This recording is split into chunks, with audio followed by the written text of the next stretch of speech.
This is Alyssa Mason and Alyssa Carter with School Violence for Research, Reflection, Contemporary Issues, and Education.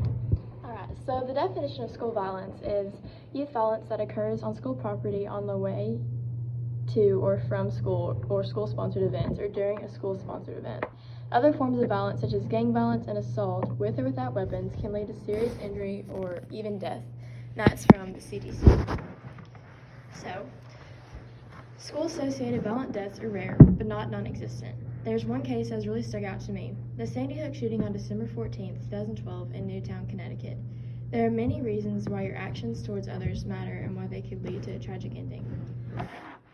Bullying, suicide, sexual assault, and arming school staff. In the article Divisions of Elementary Education and Secondary Education, article about anti-bullying and violence prevention, it says in the next 7 minutes, a child will be bullied in America. Anti-bullying laws and regulations are in place. Arkansas is the second highest state in the nation. They do have a process. It's called prevention, reporting, investing, and response. 19% of students from 9th through 12th grades are bullied on school property in the last 12 months. 14.9 surveyed cyberbullying. The second reason is suicide. In the article America's Health Ranking, an article about teen suicide, it says suicide is the fourth leading cause in 15 through 19-year-olds. 18.8% of high school kids consider. 8.9% actually attempt. Another cause of school violence is sexual assault. In the article UA Little Rock Sexual Assault in Arkansas, it says there are 650 cases in 2017 in Arkansas. 30% of those victims have PTSD, 33 contemplate suicide, and 13 attempt suicide.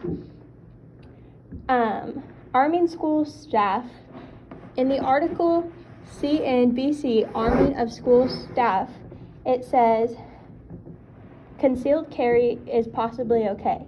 73 oppose the idea. In the article, it talks about defending versus sitting and waiting.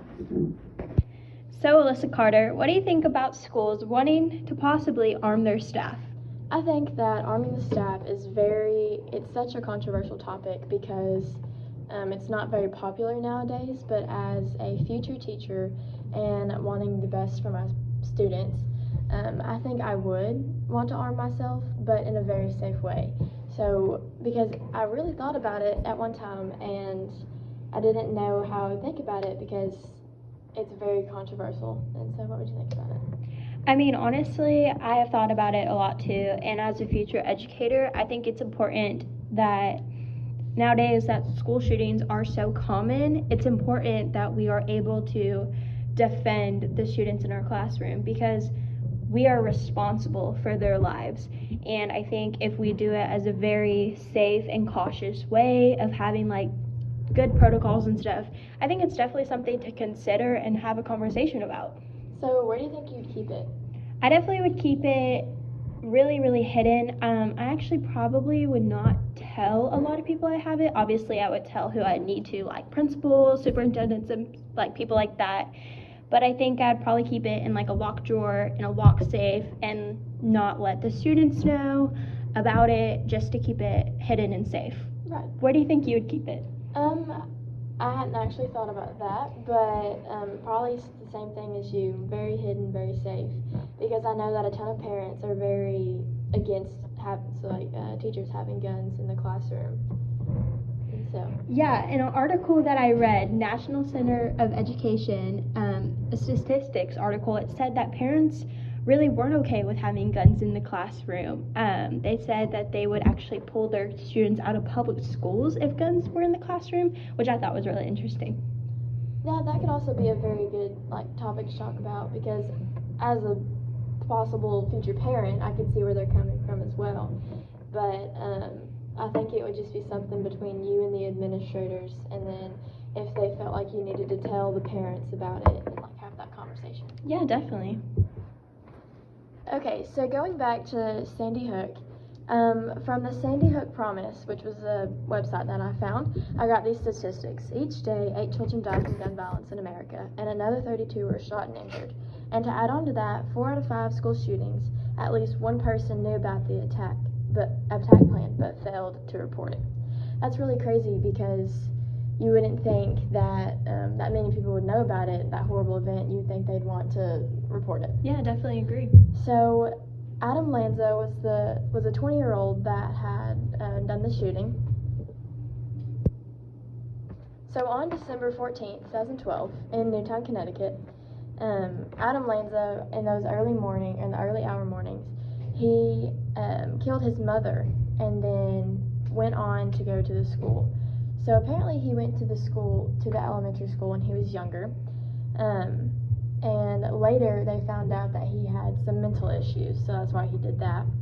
And then, the door was locked, so he broke through the window on the side, and hearing the sound, the principal and the school psychologist came to see what it was, and he killed them on the site. And then proceeded to go into 2 first-grade classrooms and kill everyone in there.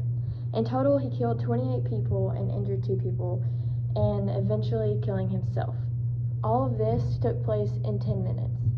So he broke in at 9:30 and he killed himself around 9:40. So you would think that in a school, nowadays we have lockdown procedures and all stuff like that for potential shootings and things like that. But in 2012, they didn't really have any of that. Especially at an elementary school, it was 10 minutes the whole duration. You wouldn't think. In 2017 through 2018, 91% of public schools had lockdown drills. The 3 main school violences include bullying, suicide, and sexual assault. So there are many reasons why your actions towards others matter and why they could lead to a tragic ending.